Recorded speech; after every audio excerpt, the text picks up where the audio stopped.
are now tuned in to the Lineman Lounge, the world's thickest sports podcast, with your hosts, Mike and Evo. ¿Cómo están, bitches? This is the Lineman Lounge. I'm Mike. That is Evo. We are back. It is Saturday evening here in Ohio, 7 p.m. Man, I have been working my ass off all day. I was grinding through PFF. I've had homework. I still have more homework to do. So I'm pumped we get to sit here and bullshit for a little bit, take a break from all the real world stuff I got to do, and bullshit about some sports. So my man Evo, how you doing? Doing good, brother. Just been being lazy at home all day. Not really lazy, I guess. Yard work, chores, things like that. But yeah, I've been chilling, enjoying the Saturday. It's getting pretty hot out there for you. Yeah, it's warm. My basement's actually very chilly. I have a pair of sweatpants on right now because it gets a little cold in the basement. The cooling is all fucked up. Upstairs is hot as balls. Down here is freezing. Well, I mean, that's exactly how heat works, you know. Heat rises. So, I know. I get it, but no, it's getting hot as fuck out here, man. I mean, I bet it is, dude. We are about to hit triple digits here probably next week, so it's been nice to be able to get outside, get some of this yard work done before it gets too ridiculous. Yeah, we did get out to the pool last weekend. That was fun. On again, off again, rain, but to get out, it's getting nice here, man. Caught a baseball game last night. Guardians get a dub. Took the kids out. It was really nice. Also, fireworks afterward. It was great game. Did some live betting. Hit a David Fry home run. Literally as he's walking up to the plate, that was placed and hit. So that was fucking awesome. But yeah, it was a good night. Summer is here. Kids are out of school, but summertime means that we don't have any football really to talk about for the most part. We got a couple of things. We're going to talk about some wide receiver contracts and how all those went. But before we do that, let's talk about the NBA. Your boys, the Timberwolves, they're going home, or they went home, and the finals are now set. Yeah, they were basically it. It felt like they never really left the couch for the most part. They did get one game, but yeah, I mean, it was a disappointing series overall. And I'll continue to say this. I do feel like we were the better team out of that. But I believe teams that had been going into the conference finals off of a 7-game in the previous series, they were 0-155 all time. No team had ever done that. So like their backs were against the wall, or something like that, something along those lines. You were going to either be the one, or you were going to be just like everybody else. Yeah, it was like, it just goes to show you that, you know, running a 7-game series and then immediately having to go against a team that didn't, it puts you back. You know, players are tired. This is a really young team that hasn't been in this scenario before either, so they don't know the playoffs. You know, you have very few players. I think Mike Conley was one of the only guys that's been on playoff teams. So, you know, they aren't maybe as conditioned as they should be or have the experience for it. My biggest thing, and you know, I'm a Minnesota fan and a Minnesota purist of things, so I will like usually be a homer for the team. But you know, as much as I love Anthony Edwards, I just did not feel like he had what it took this series, and you know, that's probably something that he wouldn't want to hear, but you see such great things from him. And then this series, it just seemed like he did not have that killer mentality that he had beforehand in him. But it spells good things for the future. I mean, I love the direction of this team. Was a really disappointing series to watch because it just seemed like we never had the gusto that we did in the previous series and the rest of the season. So, you know, we'll see. You know, the future obviously looks bright for the team. Yeah, it absolutely does. And a lot of the things that you're saying about Ant, or a lot of the things that were said about the guy that we're going to see in the finals, Jason Tatum, early on in his career, he's just not there yet. He's not quite ready for that moment. And we see that now Jason Tatum has finally grown into be that superstar, one of the best players in the league. This finals is going to be a wild matchup. There's star power all over the fucking court. You got a lot of storylines of Kyrie going and playing against Boston again. I mean, Porzingis obviously playing against the Mavs. I don't know if that's really that big of a rivalry there, though. I honestly Luka think that this could be a real quick finals, to be honest, in my opinion. Like the Mavs are good, but I don't think that they're that good or that great. Like I still felt my Wolves were better if we had flip-flopped the scenarios, if they had to play a full 7 games and we had been waiting for them and stuff like that. We definitely could have had a different result. But look, the Celtics have been sitting there like resting for a while, and they're a really fucking good team, and they just swept the Pacers. I feel like the star power on that Celtics team. Yes, you've got Luka and you got Kyrie, but I mean that Celtics team should just kind of roll them over, in my opinion. Like it could make for a more boring finals, unfortunately. I actually think this is going to be a really exciting finals because of the amount of star power. They're going to talk up the storylines, and we're going to get a decent series. We're not going to get a 7-series epic, but I think we'll go 6. I'm putting it down. Boston is going to get it in 6. I would like to see Kyrie kind of get that redemption tour thing going, but I think it stops. I mean, not the Cavs, Jesus. The Celtics are really fucking good. Who they knocked out. Yeah, I saw that comment. Yeah, we'll talk about that later, baby. I'll show if you have later. to ask, you can't afford it. But yeah, so I mean, congrats to the Mavs. I don't know that they're going to last personally. I think the Celtics might just roll them. Do you have a prediction? I think it could be a sweep. I think it'll be done in 5 games at the most. I'm going Celtics in 6 is what I got. Yeah, I think it could be 5 games at the most. But I could absolutely see a sweep happening. The way the Celtics have been playing. Not going to hammer down just one prediction. I mean, I'll go bullish. It'll be a sweep. Okay. Celtics in 4. Celtics in the sweep. Yeah. Wow. All right. That would be intense if it goes down that way. They are very good. Yeah. Oh, man. All right. Well, anything else in the world of the NBA? I know. Do you want to lament on your team anymore? No. I mean, there's obviously questions about Towns and stuff in the future of the team, especially with the way that Naz Reid has been playing and played towards the end here. I think that what we have with the big men on the team, we should continue going forward with. I feel like we are like one kind of offensive piece away, and some maturity and seasoning away from being extremely dominant for several years. So, one off season could definitely turn that around. So interested to see how aggressive this Wolves team will be in free agency going forward. All right. And you gave me a great segue. So you talked about maturity and you see a team growing. We didn't talk about youth sports yet. So we're going to do that, and that'll lead us right into our next topic of baseball. Man, we had a game this last week. We lost that last game. I don't remember if you remember the story, but we battled back, rushed through an inning to get that last opportunity to go out there to try to at least get a tie because we didn't want to get a loss. And didn't get it. We make an error, and we lose the game. Well, this last game, we are in a very similar situation. We go into the top of the last inning. We're the away team, and we need to score. So we scratch together a couple of hits. We steal some bases. We come back. We take the lead, and then we were able to finish off the game and actually, win the game, being able to battle back and complete all the way back. So that's growth from my youth baseball team that I'm very excited about. So if any of the boys see this, that's awesome. That's exactly what we're hoping for. That's that growth progression that any coach wants to see. So great job, boys. Awesome. Outstanding.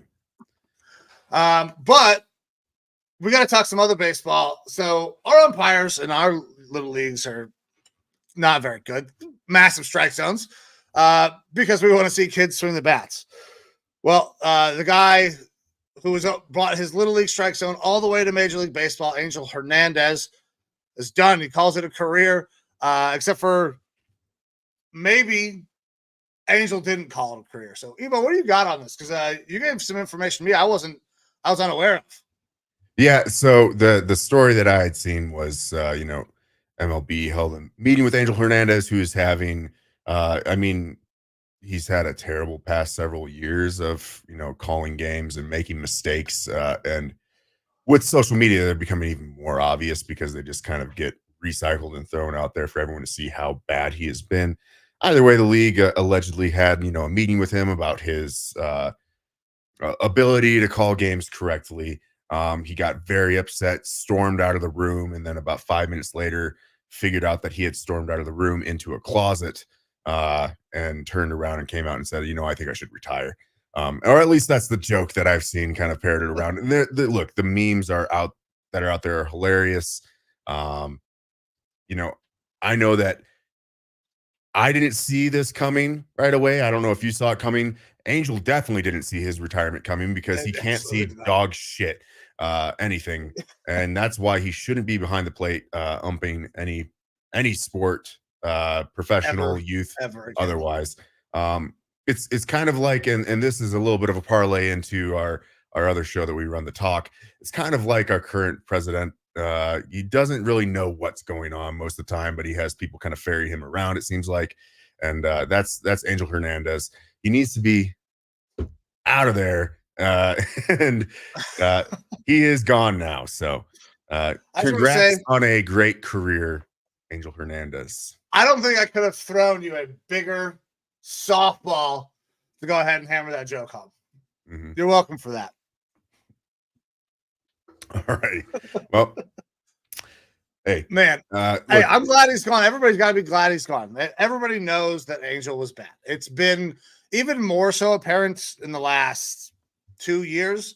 The more that baseball is trying to progress the game, changing of rules, it's getting more eyes now, which is great for baseball. But when you see some of the calls that Angel makes, like baseball having more eyes on it and having the types of calls that Angel was making, you just absolutely cannot fucking have it. They were atrocious. I think he missed 3 pitches right in a row for a combined total of like 24 inches off the fucking plate. Yeah, the stats out there, and I'm quickly racing to try to find some of them, because they've been passed around a lot more now that he is retiring. Um, they were ridiculously terrible. Like it's like not passing grade type percentages in high school and stuff like that. Just ridiculous. It makes you question what the MLB's actual processes are for reviewing the success rates of their umpires, and what sort of well, I know there are metrics. I see them all of the time. Right. I constantly see them. Now, what is the process for reprimanding somebody who is absolutely terrible at their job is another thing.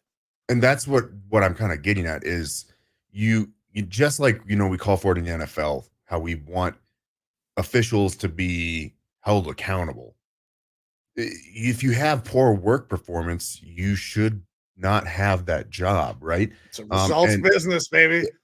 If a player in the majors isn't doing good, they have a process of moving them down to the minors and stuff like that. Like there's processes in place in normal businesses where if you are not up to snuff, you get reviews and things like that, reprimands, and then at the end of the day, you get fired.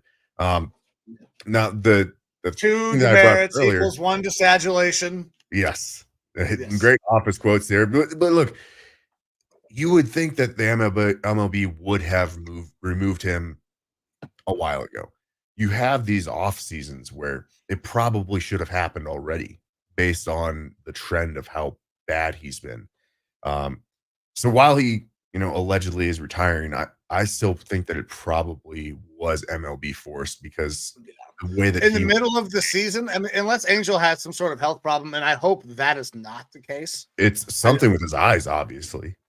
Well, outside of that, I hope it's not medical why he is retiring. However, I am not sad that Angel is no longer in Major League Baseball. I'm happy he's gone. Like every time, it's every game that he's behind the plate, there is a problem. And if it's on fucking national TV, God help you. So yeah, MLB couldn't do it anymore. Would be my guess. Yeah, the only thing I could find is that Angel Hernandez's lawyer spoke to the media and said that he was not forced out by the league. But I mean, that's kind of what you have to say, I guess. Why would your lawyer need to release a statement? I don't know. That Can't read his phone to reply to a text message from a sports writer or something. Oh my god, I'm so hungry. Producer Amber is a godsend. You can have more when you come up. Yeah. Oh man. All right. So I got nothing else Major League Baseball wise. You got anything for Major League Baseball to go over? No, sir, not at this point. All right. Switching over to UFC, or do you want to go NFL? We could do UFC because that's actually going to be happening here pretty shortly. We got a pretty awesome card tonight, UFC 302, Makhachev versus Poirier. But that's not the only good fight on the card. Leading up, we've got Randy Brown versus Elizeu Zaleski dos Santos. I hopefully said that correct. We also have Nico Price versus Alex Moreno, Kevin Holland versus Michael Oleksiejczuk. I can't fucking and Sean Strickland versus Paulo Costa. So that's gonna be a fun fight. Damn good fights. Yeah. Look, I'm looking forward to a majority of these fights on the main card. I think personally, if I'm going through this, I'm going Alex Moreno, Kevin Holland, Sean Strickland, and then I think I'm gonna have to lean towards Islam for the main card there. So I would go. I don't think I caught your Brown. I'm going Brown. I didn't even go that because I don't know either of the fighters off the top of my head. I would go Brown, Moreno, Holland, Strickland, Makhachev. I'd be going chalk if it's me tonight. Yeah, but either way, I mean, look, I think this has got to be close to Poirier calling it, right? Yeah, because listen, this is his last title shot for sure. Mm-hmm. He's not ever gonna get another one, and he's going up against an absolute fucking killer in Makhachev. Like, he is going to grab a hold of him. You know what? Dustin has a good ground game, not like this. This is gonna be like Khabib balling dudes up. It's not gonna be fun. Maybe Makhachev will keep it on his feet just to see how he's improved his stand-up, but I don't see it being much of a fight. The best fight on this card is going to be Strickland and Paulo Costa, in my opinion. Those dudes are going to throw down. I mean, I'm hoping for a really good fight for Makhachev and Poirier. I hope it goes the distance, though. I still think Islam's going to come out on top on that. But the Strickland Costa one, I'm not a big Paulo Costa fan. And it's probably because I don't have a vagina, but correct. Like Strickland, I feel like he's gonna fuck Paulo up. Like, man, when Paulo's on, he is a really good fighter. And just there's so much tarnish after what happened with the Israel Adesanya fight that's all anybody can ever remember. Yeah, he's a good fighter. Like, he's been in some wars. I think this could be an interesting battle. Somebody's getting knocked out. There's no way that fight goes the distance. Now, did you see the shorts that Poirier is going to be wearing that were in the promotional material and Conor McGregor's tweets about it? No. So they're kind of a floral pattern of sorts, a little bit island themey. And I'll try to do my best Conor McGregor impression here. He's got one. Oh, fuck. Here we go. One tweet that says, Tampax pants. Perfect for a bloodied up pussy. They got me going. I like it. Either way, should be a good card. I thought there was more Conor McGregor. Nope, that's it. Just Tampax pants. Perfect for a bloodied up pussy. But no, man. I will absolutely be finding a way to legally purchase this UFC fight. Yeah.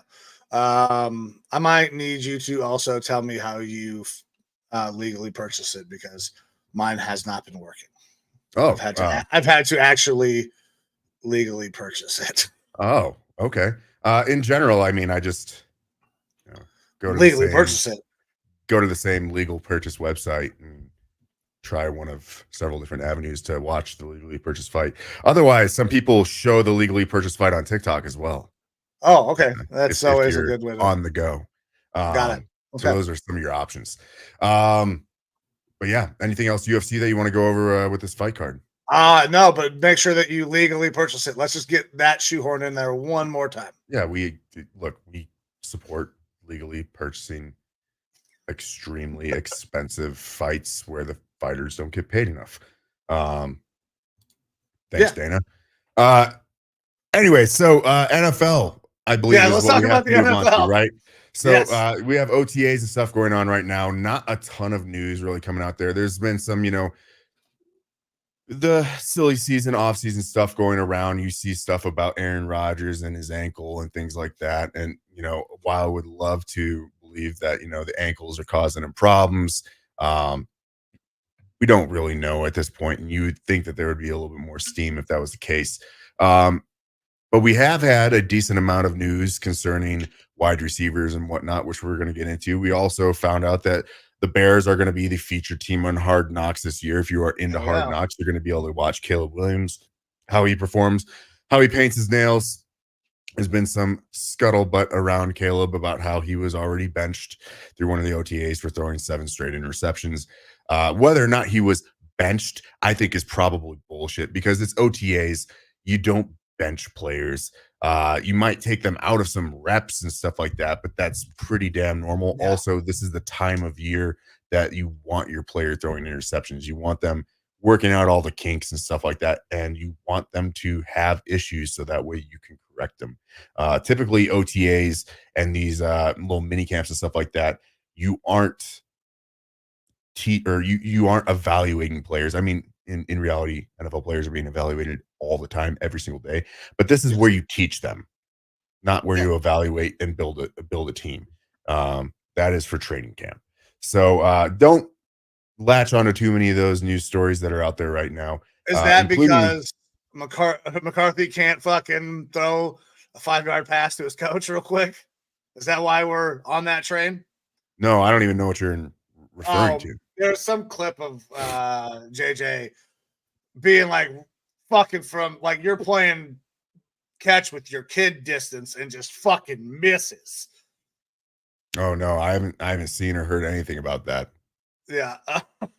So that's out there if you do find it. But I agree, like don't take a lot of credence in what's happening right now in OTAs and all of that rookie mini camps. It's rookie ball. They're still teaching, implementing what they want to do with their systems. Like there's not a lot of things to be paid attention to, all of those things. And especially now, like the Browns are in obviously turmoil because of our quarterback.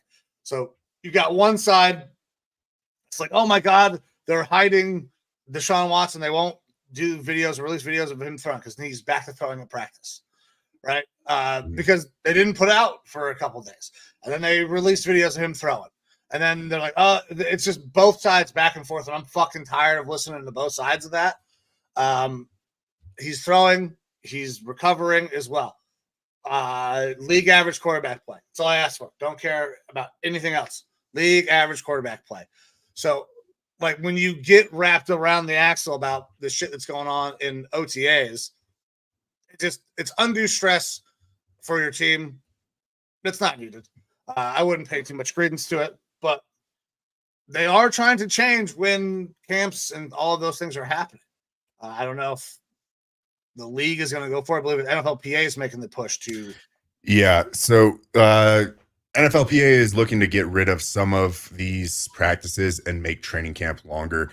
The thought process behind this, from what I've heard, is that since the NFL is looking to extend the season again, it would push your Super Bowl and stuff further to the right, further into the following year, essentially. And they wouldn't want players going into those practices sooner and having less of an off season for themselves.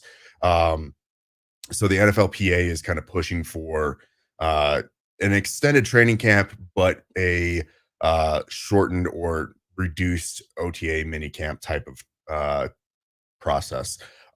In general, I think this is something that I'm kind of behind, because an extended training camp right now, like the rules as far as when you can hit, when you can have pads on and stuff like that, have loosened up quite a bit. As far as like, or not loosened up, they're tightened, I should say. Like they're more conservative. You aren't allowed to hit. It's on players. It's on the player side. Yeah. Having an extended training camp, I think, creates a better situation to learn. You can have more install type of practices earlier on where you are teaching this playbook, and building camaraderie and plays and stuff like that. And it is, the thought process is player safety, that you're going to have less injuries and stuff like that. You're going to give the players more of an offseason, but that the NFLPA is pushing this forward because there's an expectation that we are going to be moving to a longer NFL season if Goodell gets what he wants. Yeah. Oh, all right. Gosh, we kind of got off on a tangent there. Where were we at? Yeah. Where do you want to go to? Well, the only other real thing that we have going on is contracts for wide receivers, right? So we saw two big contracts go down. First, Nico Collins, wide receiver for the Texans, who I know you're a big fan of. I definitely am a big fan of. He was great for me in fantasy last year. He got himself a $75 million contract, 3 years. So, averaging around that $25 million per year. And then we had another contract go down with Jalen Waddle, $85 million extension for 3 years, $76 million guaranteed. So averaging around 28.25 mil per year, which makes the Dolphins now have two of the top 4 highest paid receivers. Yeah, they're spending a lot of fucking money on wide receivers. Yeah, absolutely. Which kind of brought up some conversation on the socials between you and I on whether or not this was a good contract, bad contract. Like, I think for Nico, I think it's great that he's getting all that money and that it's only kind of, that 3-year deal. But at the end of the day, I think it's going to be an absolute fucking steal for the Texans, because I do think that Nico is developing into a true number 1 receiver. And then for true number 1 receivers, to me, the new line is right around 30 million. That's where number 1 receivers should be looking to get their money. And then the top end of the league guys, they're going to be mid to high 30s. Justin Jefferson, when he finally gets his contract, is probably going to be in that 35, 36, 37 million a year range. So 3 years from now, Nico Collins getting roughly 25 million a year, I think is going to feel like a steal. That's going to be a top end number 2 or style receiver pay, and you're getting that out of a number 1 receiver. Maybe to his benefit because it's only a 3-year deal. And he could go out for another contract there. But look, let's be real. The salary cap has made gigantic jumps this year. The streaming contracts are only growing right now. More money is coming into the league. The salary cap is going to jump again, big time. And these contracts all are going to kind of explode, especially at the star positions, quarterback, wide receiver, defensive end, things like that. So I think that that's an absolute steal for the Texans. For Nico, it's life-changing money right away, for sure. Yeah, and of the two deals, the deal in favor of the team is the Texans win for sure over the Dolphins. Yeah. I like Nico Collins more than I like Jalen Waddle. Nico Collins, in my mind, is a true number 1 wide receiver. He has been an absolute stud. Jalen Waddle, I see as a high-end number 2 who needs a guy to pull attention away, and this is exactly what Tyreek Hill is. Yeah. But Jalen Waddle gets, like, stupid money, 84.75 mil over 3 years as well. So that's what's the deal? 28 and a half, I think is what it came out to be. It was like 28.25. 28.25. Yeah. Yeah. I'm of the same mindset, is that Waddle is very fucking good. And maybe he is a number 1 talented wide receiver, but you're never going to see that with Tyreek on the team. If you got 2 number 1s, one guy is still going to suffer to an extent because you can only pass the ball around so much. But either way, he's getting like really fucking good money there. Better than Nico, who I feel is like a true number 1. And now the Dolphins have the number 3 and number 4th highest paid wide receiver. Probably not for long because a bunch more of these contracts are going to happen, especially JJ's contract is going to reset that market. But like, you're paying these guys a lot of money. For Jalen, it's it's too much for me to swallow there. Even though, yes, he's 26, Tyreek's 30. Tyreek's contract is done in 2027. He becomes a unrestricted free agent, but you're expending so much money for these receivers, and Waddle is hurt quite a bit. I mean, I think he lost a majority of that first season due to injury. He had a bunch of injury last year. So like, yeah, you want to retain that guy. And you're not necessarily paying him completely number one money. And yeah, a year or two from now, it'll still look like good number two money. But right now in the moment, it feels like that's a lot for Waddle. Well, and I think all of these teams are starting to just go and re-sign, get a contract to your wide receivers as fast as you can before the Justin Jefferson deal goes down. Yeah.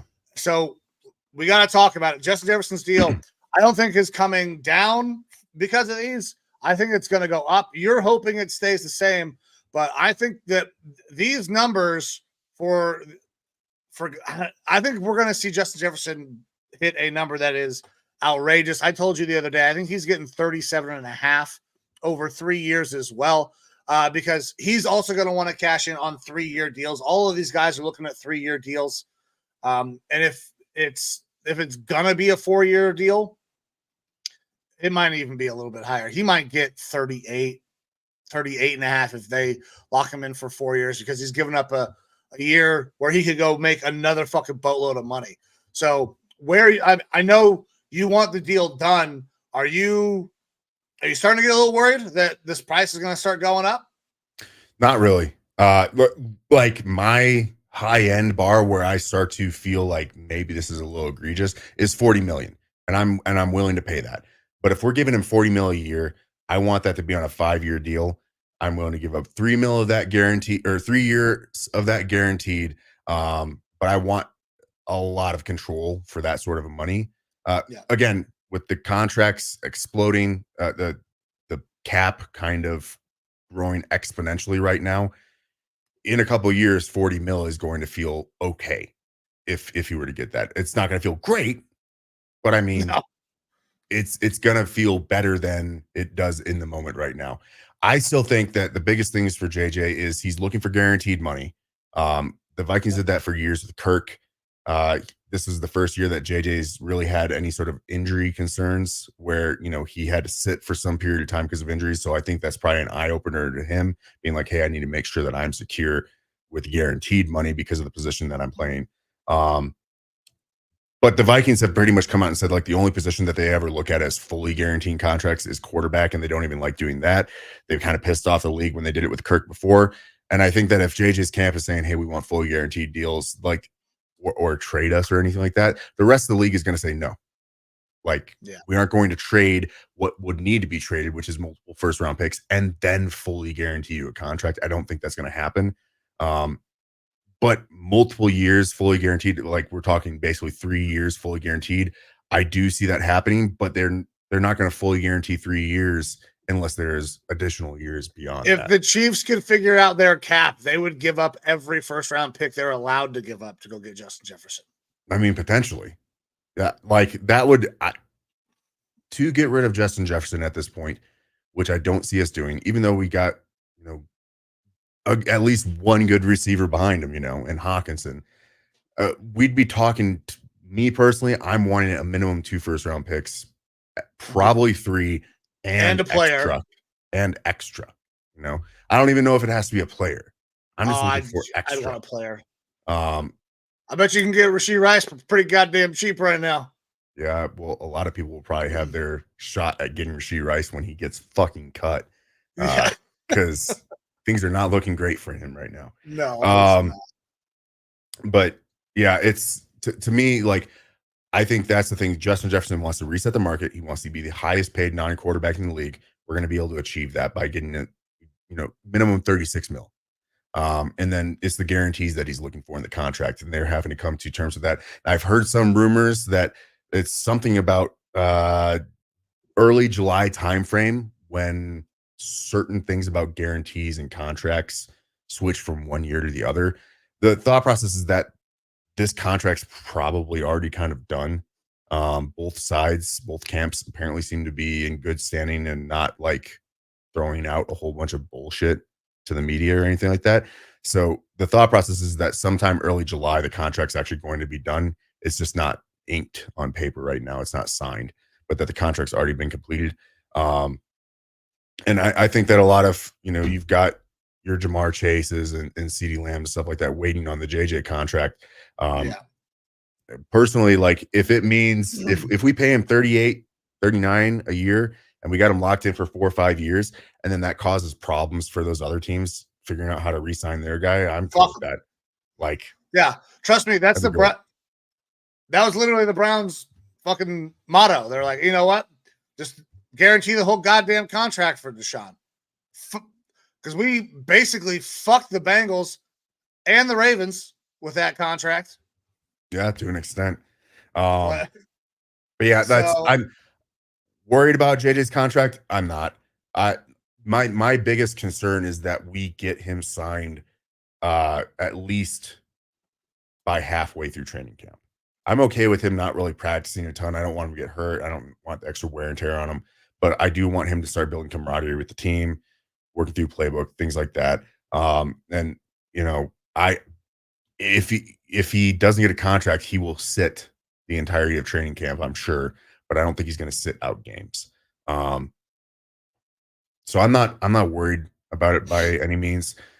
If we start going north of 40 million per year, then I'm going to be like, hey, this is a bit egregious. Or if we fully guarantee like a 3-year contract, that I feel like is a failure from the front office. But also, I think that's an unrealistic ask from JJ's camp, and I don't think they're doing that. And what I really like about the whole situation so far is that like JJ's not been a diva at all. It's too often you see wide receivers being divas about this stuff. He's just kind of been cool, calm, collected, doing his thing. So like I'm not worried about it at this point. And there are people trying to sell a different tune on Twitter, and I don't think I've ever seen it from JJ. But yeah, that's look, it is there, especially with Minnesota like sports media right now. Like everyone is just tepidly waiting. This is the last thing to fall for this offseason. And the next thing after that is, when is JJ going to start? So those are the two stories. Is how's JJ doing? Like McCarthy, how is he doing? When is he going to start? And when is the Justin Jefferson contract going to be finished? Those are the two things that people are talking about. And so obviously you're going to get silly season stories coming out. Mike Florio, who, once in a blue moon has a correct take and story on things. He had put out, take it easy. A week or so ago, Florio had said the Vikings tried to trade JJ for up to get to pick 4 or 5 and wanted to take Malik Neighbors instead of McCarthy there. That was brought up to both JJ's camp and the Vikings, and both of them said, we didn't put this out. This is a BS report. And I believe that from the Vikings PR team, they had even said something along the lines of like, proper reporting probably would be checking your sources and not just putting out crazy stuff, because this never happened. Different stuff like that is popping out. Again, I'm not really concerned. I think JJ will be here for the long term, and I'm looking forward to it. I think we'll be there as well. Hopefully, my Florio is he's PFF. I was like, please not watching. No, he's Pro Football Network or something. Or I don't know. I don't think he's PFF. I think he is. I'm pretty sure it's Mike Florio. Pretty sure that's the signature at the bottom of this. NBC Sports, Pro Football Talk. Oh, okay, Pro Football. All right. Yeah. Man. It's like, don't get me fired, bro. Come on. No. But like I said, once in a blue moon, he has a good take or a correct take. Other than that, it's usually a lot of speculation. And he likes to kind of drum stuff up when there is nothing. But hey, that's what a lot of sports media ends up having to do is making stuff up. And maybe you're right. And then you can be like, I was right on this one. Look at me. Yeah. So excellent transition for a story that I thought was made up. Olympic gold medal wrestler Gable Steveson signs with the Bills. I had no idea that he was working out for any chance at the NFL. I thought he was still a wrestler. I didn't realize that he was was released from the WWE roster about a month ago, and now is making a run at the fucking Bills roster as a defensive tackle, I believe is what he's going to try out for, a D lineman. Yeah, defensive lineman. And he has generally the requisite size to be a smaller 6'1", 275.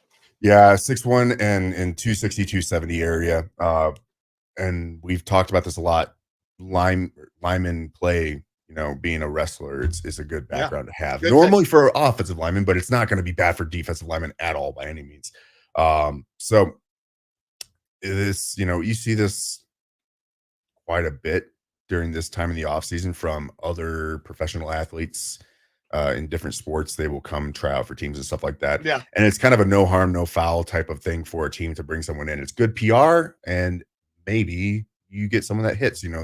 We've seen Chiefs bring in rugby players and things like that. Yeah.